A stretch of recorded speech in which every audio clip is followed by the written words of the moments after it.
सुबह देर लॻ ॻोठ इलाही बख़्श उन जे प्रेमी जोड़े काइनात हीअ अनवर अली उमराणी वेठल जामशोरो पंहिंजे प्रेमी मुड़ुस जबार अली नारेजो सां गॾु मीडिया वारनि अॻियां एहतिजाज कयो।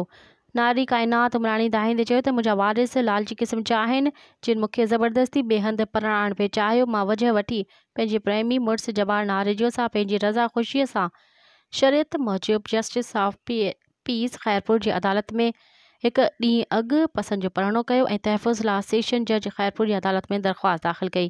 जिते मुंहिंजा वारिस न आया।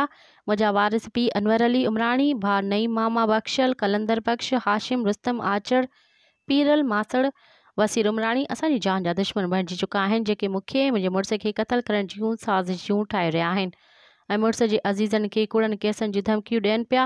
असांखे हिरासा करे रहिया आहिनि। असां लिकी छुपी दरबदरी वारी ज़िंदगी गुज़ारण ते मजबूर आहियूं। प्रेमी जोड़े IG सिंध DIG ज़कर SSP खैरपुर खां मुतालबो कयो त धमकियूं ॾींदड़नि ख़िलाफ़ क़दम खणी तहफ़ुज़ फराहम कयो वञे। मज़ीद ख़बरनि ऐं तफ़सीलात लाइ विज़िट कयो असांजी वेबसाइट www.awamiNewsHD.com ऐं ॾिसंदा रहो अवामी न्यूज़ HD।